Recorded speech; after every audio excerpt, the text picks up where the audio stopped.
వరంగల్, నల్గొండ, ఖమ్మం శాసన మండలి పట్టభద్రుల ఉప ఎన్నిక పోలింగ్ మొదలైంది. ఉదయం 8 గంటల నుంచి సాయంత్రం 4 గంటల వరకు ఓటింగ్ జరగనుంది. శాసనసభ ఎన్నికల్లో జనగామ నుంచి పల్లా రాజేశ్వరరెడ్డి ఎమ్మెల్యేగా ఎన్నిక కావడంతో ఖాళీ అయిన స్థానానికి ఉప ఎన్నిక జరుగుతుంది. మధ్యాహ్నం ఎండ దంచుకొడుతుండటంతో ఉదయాన్నే ఓటు హక్కు వినియోగించుకునేందుకు గ్రాడ్యుయేట్లు పోలింగ్ కేంద్రాలకు బారులు తీరారు.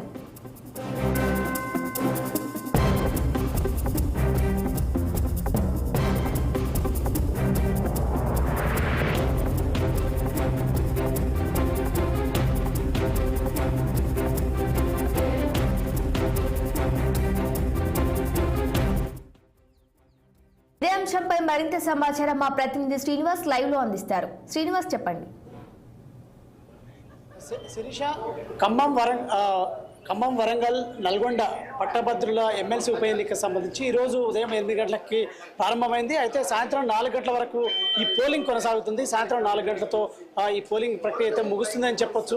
సో ఈ నేపథ్యంలోనే దీనికి సంబంధించి ఇప్పటికే ఏదైతే పట్టభద్రులు తమ ఓటు హక్కును వినియోగించుకోవడానికి ఇటు పోలింగ్ కేంద్రాలకు తరలి వెళ్తున్న పరిస్థితి. అయితే ఇప్పటి వరకు ఉదయం నుండి ప్రారంభమైన పోలింగ్ ప్రక్రియ 12 గంటల వరకు 29.30% అయితే పోలింగ్ నమోదైంది.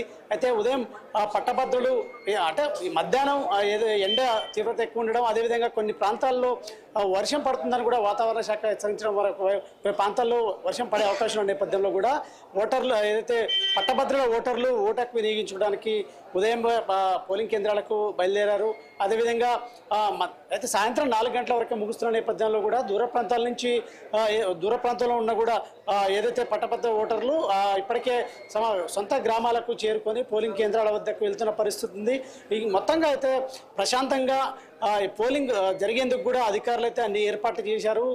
ఏదైతే ఈ పట్టభద్రులకు సంబంధించిన ఇండిపెండెంట్ అభ్యర్థి, స్వతంత్ర అభ్యర్థి అశోక్ గౌడ్పై కాంగ్రెస్ ఏదైతే నేతలు దాడి చేశారంటూ కూడా ఆందోళన చేస్తున్న పరిస్థితి. ఈ నేపథ్యంలో కూడా ఏదైతే పోలీసులకు ఫిర్యాదు చేసిన నేపథ్యంలో కూడా పోలీసులు ఆయనకి రక్షణగా ఒక కానిస్టేబుల్ని కూడా నియమించిన పరిస్థితి. పోలింగ్ పూర్తయ్యే వరకు ఆయనతో పాటు ఒక కానిస్టేబుల్ రక్షణగా ఉంటారు. ఈ నేపథ్యంలో కూడా కొంత ఉద్రిక్తత నెలకొన్న పరిస్థితి. ఈ నేపథ్యం పోలీసులు ఏదైతే అక్కడ ఆ గొడవల్ని కూడా సద్దుమనిసి పోలింగ్ అయితే ప్రశాంతంగా జరగడానికి చర్యలు చేపట్టారు. దీనికి సంబంధించి మొత్తంగా అయితే పట్టభద్రులు మొత్తం ఏదైతే ఉమ్మడి జిల్లాలు వరంగల్, ఖమ్మం, నల్గొండ 3 జిల్లాలకు సంబంధించి మొత్తం 4,63,839 మంది పట్టభద్రుల ఓటర్లు తమ ఓటకు వినియోగించుకొని ఉన్నారు. అయితే దీంట్లో పురుషులు 2,88,839 మంది, అదేవిధంగా స్త్రీలు 1,75,645 మంది ఉన్నారు. ఇతరులు 5 ఉన్నారు.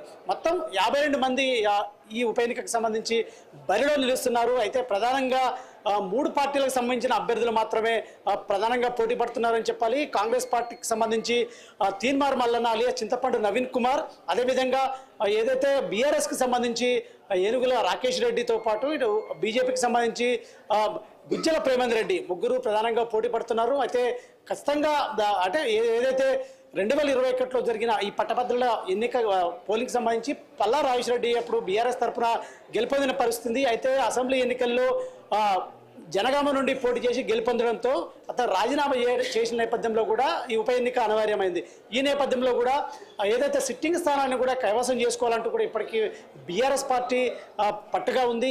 ఈ నేపథ్యంలో కూడా సీరియస్గా ప్రచారాలు కూడా నిర్వహించిన పరిస్థితి. సో ఈ నేపథ్యంలో కూడా 3 ప్రధాన పార్టీలు తాము గెలుస్తామంటూ కూడా ఏదైతే ధీమాగా ఉన్న పరిస్థితి. ఈ నేపథ్యంలో కూడా ఈ ఉప ఎన్నికకు సంబంధించి అయితే ప్రశాంతంగా అయితే పోలింగ్ జరగడానికి అయితే అన్ని అధికారులు అన్ని ఉమ్మడి 3 జిల్లాలకు సంబంధించి చర్యలు చేపట్టారని చెప్పొచ్చు. Sirisha. Right Srinivas, thank you.